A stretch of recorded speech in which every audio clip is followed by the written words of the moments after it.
Today we're going to talk about Sue Johnson's book, Hold Me Tight, which you're not going to want to miss because it offers really amazing insights on how to improve your romantic relationships.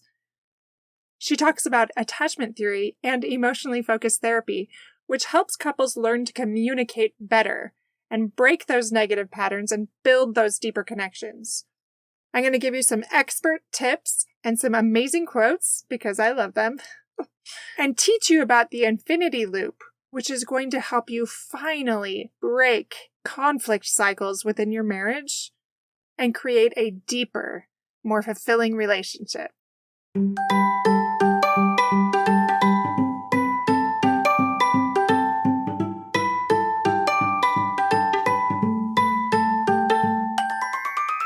Hey parents, welcome to Fulfillment Therapy. Do you want to raise your kids better and have a stronger marriage? Are you up late at night researching marriage and parenting tools and self-care tips? Do you start each day hoping for deeper connections and less chaos, but it ends with family arguments and going 12 different directions again? My name's Kendra, wife, mom, therapist, and growth enthusiast. It wasn't until I discovered how to fulfill my unmet needs that I was finally able to show up as my best self as a spouse and parent. I realized that by meeting my needs, I could more fully meet the needs of my family with more energy and less resentment. In this podcast, I teach parents skills like boundary setting, prioritizing personal needs, communication, and claiming ownership. Just like my clients, you'll be shocked by the improvement in your marriage, parenting, and personal life when you focus on fulfilling your important, unmet needs. Ready to prioritize yourself so you can quit mentally throat punching people? Then grab those earbuds and head outside, and let's walk and talk.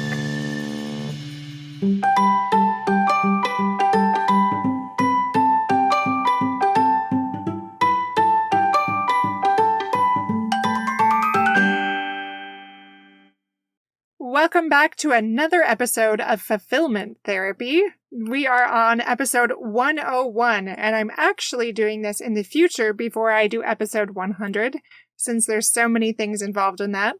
But hopefully, actually, I'm going to use a law of attraction here and a growth mindset and all of the things, and just assume that it went really well and that you loved all the videos that were posted. You loved the discounts and all of the giveaways, and you utilized those. I'm not entirely sure yet what I post, but it's going to be 24 hours or 48 hours of the deals that I posted, and that you took advantage of that because, 100 episodes doesn't come around again. So that is your one time. I thought about that 100th episode for a very long time, so I hope you enjoyed learning again about humor therapy and laughter and lightening up and having fun and celebrating. It was a lot of fun to do all the things that I did, even the preparatory work, because like I said, I'm recording this now in the past, so it was a long process. But if you haven't seen those things, you'll definitely want to go to the show notes and join one of our groups or access it on Instagram or Facebook, because there are a lot of videos you will love to see. You will see me, all sides of me, the mischievous side, the pesky side, the weird side, hopefully the cute, enduring side as well, but you'll have to determine that. All right, today I really wanted to talk about EFT. I've mentioned that a lot. I've been trained in that. I think I've had several trainings in it throughout my career, and it's something that's really resonated with me, along with attachment theory. And Sue Johnson uses both of these extensively in her research, in her counseling, and in her book, Hold Me Tight. Now, Hold Me Tight is a book that I recommend to all of my clients, especially when I'm working with couples, because it really helps them understand better how to connect. Well, I have found sometimes the book is not quite enough, so I'm creating worksheets, and I will be creating some infographics for you to use that it will break it down easier for you. So that's what this episode is all about, helping you through those negative cycles, those conflict cycles that keep you stuck in this negative loop over and over. And that's what she calls the infinity cycle, like this eternal cycle that you just keep playing. Or another way she refers to it is the dance. So it's a dance, it's a pattern, it's a cycle. And you're both engaged in this and it never changes. So that's, again, the definition of insanity, right? But before I go more into that, I just want to remind you about there only being a couple weeks left, maybe not even that, to sign up for fulfillment therapy. It might already be fully filled, it might be shut down, but if you are hoping for that last spot, you better jump in very quickly if it's not closed already. Also, utilize anything that's still available from that 100th episode, if it's still available, depending on when you're listening to this, by accessing those show notes and contacting us or going to fulfillmenttherapy.org. Some of those things may be there, but they will definitely be on our Facebook group and on Instagram. Both of those are Fulfillment Therapy, but again, go to the show notes and just click the link. And if you don't know where the show notes are, when you click on this episode, you can scroll down on your phone and all the show notes will be there. All the ways to contact me and all the notes from each episode that I have. All right, let's get back to the episode. Episode 101, called From Conflict to Connection, Applying Sue Johnson's Wisdom to Stop Conflict Cycles in Marriage. I'm so excited to teach you about this cycle, by the way, because the main reason I decided to do this is because of what it did for me. I distinctly remember doing a training where I was shadowing a colleague, and he sat me down and he told me about EFT, which I hadn't heard about before, called emotionally focused therapy. And he told me exactly how he explained it to his clients and how he used it with all of his clients to help them break those conflict patterns. And that was so pivotal to me. I'm like, wow, this is so simple, but really important. And I took that and I applied it to my own marriage. And then I started teaching it to my couples. And it really is transformational if you do the steps. So I'm going to put a basic worksheet in the show notes for you to use, and then I will design those infographics in the future so that you can understand that and have those refreshers whenever you need it. I do want to say quickly before I go into the training part of it, that it's so important to normalize marriage problems.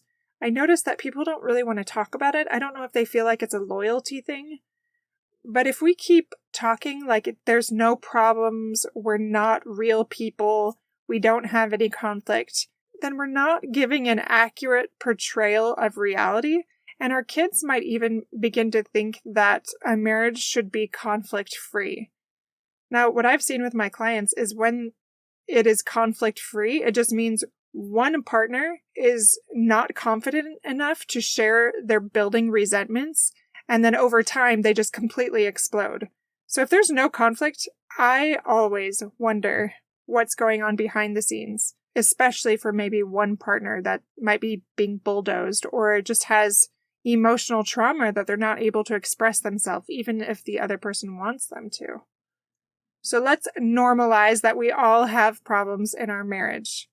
Now, maybe for some of you, it's a little bit easier, like this is not as challenging. Maybe you have a spouse that's just incredibly laid back and never gets bent out of shape, or whatever it might be. That's not something that's that difficult for you. Well, even if that is you, I promise that this episode will help. And for the rest of us that have bigger struggles sometimes, that aren't really quite sure how to navigate that conflict, this is the episode for you. Okay, I'm going to give you a brief rundown of Sue Johnson's book.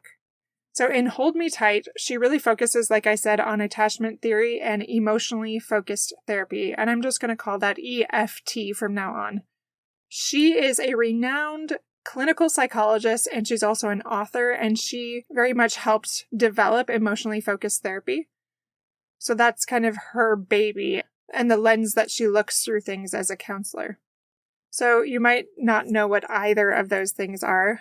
Attachment theory, especially with that couples therapy lens, it looks at how our childhood attachment affects our adult relationships. Like, how did you attach to your caregivers? because this will very much affect how you attach to your spouse. It helps us as therapists understand how and why the partners interact like they do, how they communicate, why they are bonding the way that they are with their spouse. So that information can then be used to help them resolve their conflicts and create more secure connections and a healthier relationship. That's a very watered down explanation of it.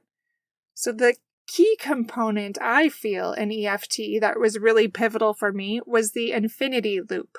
So imagine an infinity symbol, like a sideways 8. And I've talked about this before. This is just a visual example of partners' emotional responses and behaviors and how they interact to either strengthen their bond or weaken their bond. So I want you to picture the last conflict that you had in your marriage. In that conflict, was your relationship strengthened or was that bond weakened? So we are talking about this cycle. The thing that I really love about EFT is it focuses not on like, oh, this is my husband's fault. He did this, he did that. It talks about the dance being the bad thing or the cycle or that pattern. Like that is the culprit. That is the bad guy. It's not the wife. It's not the husband. It's the pattern that's the problem.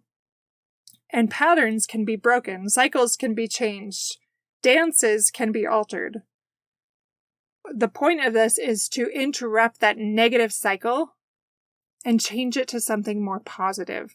And this is surprisingly easy when you break it down. And that's why I like counseling so much, because there's a third party there to help you go through the steps and also keep you accountable, give you homework and say, okay, I want you to practice this week. Every time a conflict comes up, I want you to set a timer for 10 minutes, and I want you to go through these steps, and then I want you to come back and report back on how it went, and if you stuck to the steps and what the result is, until it becomes your new cycle. All right, you ready to hear what those steps are? They're quite simple, but not something that you might intuitively do. Here's the first question that you would respond to. When we are not getting along, I feel blank. So I have a link in the show notes with all of these things, but also a link for the feelings wheel. It's just feelingswheel.com. And I want you to pick 2 to 4 feelings. So you write those out. You both write them out. So list 2 to 4 feelings that you're feeling. And then the next part is, what I then do is, so it has a list of behaviors, some examples. And here are some of the examples. What I then do is engage in criticizing or blaming or manipulation to get you to do what I really want you to do or I need you to do. Yelling, attacking, begging, demanding, pointing out faults, explaining repeatedly, withdrawing, refusing to communicate. Maybe you get really logical and rational, or maybe you get really emotional. Maybe you try to fix the problem, so you go into problem-solving mode, or you get very defensive. Maybe you justify your actions, or you counterattack, or whatever it is. You can pick your own. But you should get a general idea of the things that people do in that scenario and what you might do. All right, the next part is, I behave as I do, hoping that I'll get blank. Now, this requires some self-reflection, and not all clients are very good at self-reflection. But what is it that you feel like you want the most in this scenario? Like many of my clients, they say, I'm hoping that I'll get some tenderness or some validation or some understanding. I'm hoping that he'll see me and that we'll be able to connect. I'm hoping that he'll help me and help me not feel so alone. Examine that a little bit, and that might take you a little bit more time to really understand what it is that you're hoping to get. And then it says, but when I do this, you seem to blank. So that above behavior that I just mentioned, whenever you do that behavior that doesn't actually get you what you wanted because it wasn't done in a productive way, what happens as a result? So go right back to those behaviors. I notice that when I do one of these negative behaviors, then you follow up with this negative behavior. And again, you're thinking holistically about this pattern in these cycles that you have. For example, a lot of my clients, one is a pursuer, one is a withdrawer. So as one person comes at them and keeps engaging and criticizing, then the other might withdraw and refuse to communicate. Or it could be vice versa, or maybe you're both engaging and it gets more and more escalated. Now I want you to write, when you do this, I feel blank. So we're going right back to the feelings wheel. So you're breaking down the pattern of what is happening. Behavior, feeling, behavior, feeling.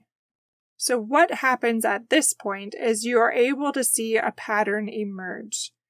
These behaviors don't work. Instead, we get stuck in a conflict cycle that upsets both parties and it keeps on repeating. So now here's the question. Well, what do we do to change that negative cycle into a positive cycle and de-escalate as a couple? This is important stuff that I am teaching, my friends. If you utilize this information, this will completely transform your marriage. Do you understand the golden nugget that I'm giving you, or Sue Johnson is giving you right here? I really hope you utilize it, and I can't wait to hear what you learn. I recommend my clients print this out and use it regularly, and get some accountability if you want that. I offer one-on-one coaching currently with prices very similar to the current counseling rate, but mine is more of a life coaching approach because it's more solution focused. Anyway, or anyone, if you want to go to an EFT counselor, there are many different ways that you can do that. All right, now back to how to change that negative cycle to a positive one, how to de-escalate. All right, so we break it down. When I am upset by you, when we are not getting along, I feel blank. So use that feelings wheel again. So this might be scared, frightened, like I want to protect myself, or feeling anxious or not heard, maybe not feeling important or valued, whatever these things are. There's lots of feelings. Now this is the other part that's important. What if when we were having difficulty, I told you that I blank? And I'm going to give you some examples. And I want you to just imagine getting in the habit with your spouse of instead swallowing your snarky words and saying these things instead. They're going to be transformational, so pay attention. I'm going to read that above sentence again. What if, when we were having difficulty, I told you that I acknowledge our negative cycle and my contribution to it? I recognize that we are interconnected and that my actions affect you. I express a desire for closeness and safety instead of distance and disconnection. I take proactive steps to alleviate the negative cycle and prioritize our relationship. I commit to avoiding behaviors that hurt or escalate our conflicts. I request mutual de-escalation so that we can reconnect and have that emotional safety. I assure you of my commitment to de-escalate, even if you're not ready. I acknowledge your need to feel safe and secure in our relationship. I shift focus from self-protection to prioritizing our mutual well-being. I acknowledge and validate your emotions, even when I'm also upset. I express a genuine desire for your happiness and well-being. I affirm the importance of our relationship and my commitment to its protection. I recognize the importance of trust and strive to be trustworthy in our interactions. My friends, do you not realize how transformational this would be if we start actually trying to say some of these things, pulling out that list each time, going through this, and not allowing ourselves to over-communicate in ineffective ways that are part of our negative cycle, our conflict cycle, but instead follow it up with something like this and end the conversation. Because at this point, what happens, there's this next step that says, when I see you calming down and de-escalating and reassuring me of your affection, I feel blank. So you're going right back to that feelings wheel. Isn't it amazing sometimes how less communication is often more effective? So you can just simply go through these steps and promise each other that maybe say for 1 month, you're only going to use this outline when there's conflict, and you're going to commit to following the steps and biting your tongue for the sake of the marriage, for the sake of your family members, for peace and tranquility in the home. You're going to just follow these steps and bite your tongue and show some humility and see what happens. Experiment upon the word, experiment upon this exercise, and see what the fruits are. Now, that being said, do I always do these things? Absolutely not. Was there a reason I wanted to talk about the infinity loop? Absolutely. I forget about these things all the time. So I am recommitting right now to printing these things off and making an infographic for you guys and for myself so that I can put this up probably in our bedroom where most of our arguments occur and remind myself to humbly follow these steps and commit to each other to do so. Again, not just for our own sake, but for the sake of the family, for the sake of the marriage, the collective whole. Especially when you hear those words, like I can feel this internal softening within me. Like I acknowledge our negative cycle and my contribution to it. I acknowledge your need to feel safe and secure in a relationship. Obviously, we won't use these exact things, but this is the way I could condense it the most. Or I recognize the importance of trust, and I'm going to strive to be trustworthy in our interactions. Or I desire that closeness too, and that safety. And I recognize that I've been part of that distance and disconnection, and I'm committed to changing that. All of those things that I said, it's just amazing the power of words, for good or ill. How are you using your power? Oh, so amazing, isn't it? Those golden, beautiful nuggets. And I do have to add a quick disclaimer. Sometimes clients are emotionally stunted, and this is really hard for them to access their feelings. If that is the case with you, this might be a little more challenging for one of their partners. And if it's not working, there might be some blocks or barriers that need to be explored with a counselor. That's an important piece if you're getting stuck. Okay, I'm going to give you super quickly 3 quotes and 5 main tips that you can do to transform your marriage. Okay? Quote number 1. The dance of love requires 2 partners moving in harmony, attuned to the other's needs and emotions. So all we talked about today was about needs and emotions and how to communicate in a way that will connect rather than separate. Quote number 2. Emotional closeness is the foundation of a secure and fulfilling relationship. I know for a while there, the school of thought is that it had to be very rational and emotionless. Well, that's just not true. We don't form secure connections unless we have that emotional piece and that vulnerability. Quote number 3. When we feel safe to express our vulnerabilities, we create opportunities for deeper intimacy and connection. And that's exactly what we all want, right? That deeper intimacy and greater connection. All right, here are your 5 quick main tips. Prioritize emotional connection. That is number 1. So make time to connect emotionally with your partner daily and express that love and appreciation and understanding. Also do that weekly with dates. If you're not proactive about this, it's not going to happen. Number 2 is practice active listening.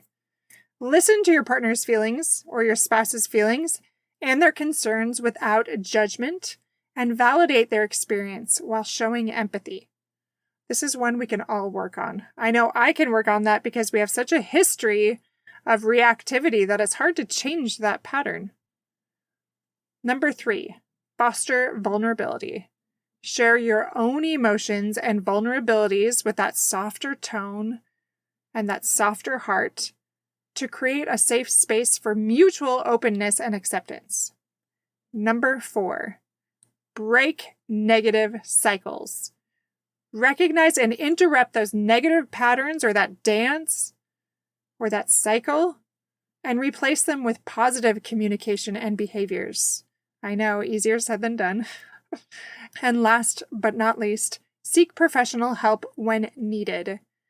Sometimes you're going to have some blocks and barriers, and that is okay. Get help. Recognize that we all need help, and that is okay. My last little thing is I decided through all of this, as I'm relearning and restudying and recommitting, I'm stuck in that infinity loop. I'm stuck in that conflict pattern, that cycle. So I'm committing today to changing and doing better for my husband. It's actually his birthday today, so I'm going to make an infographic and I'm going to type out these steps in this worksheet and I'm going to give that to him for a gift. Now, maybe some of your spouses would not enjoy that gift, but my husband very much will appreciate the attempt to improve our marriage and our family culture and this proactive approach where I can say, I'm committing to do these steps for 1 month with you and trying this out and just sticking to this script or this worksheet until we can change that conflict cycle.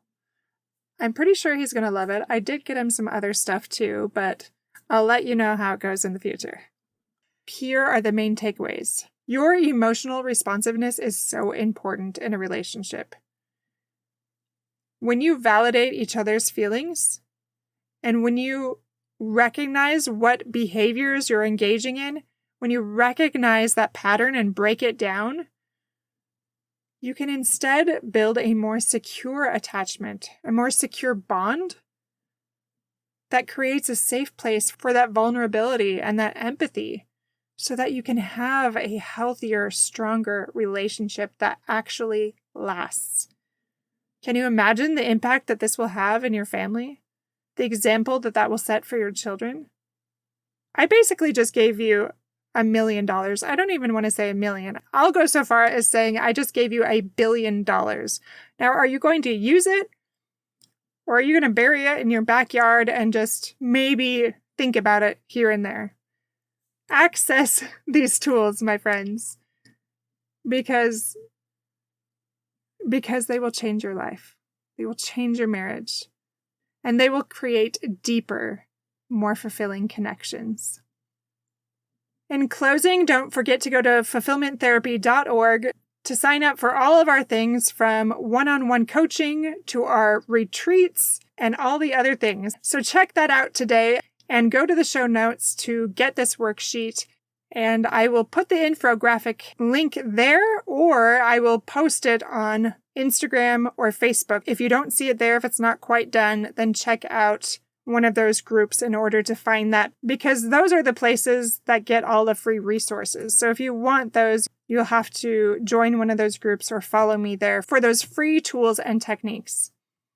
All right, my friends, have an incredible week. I can't wait for you to use these tools and increase your fulfillment in life. Take care.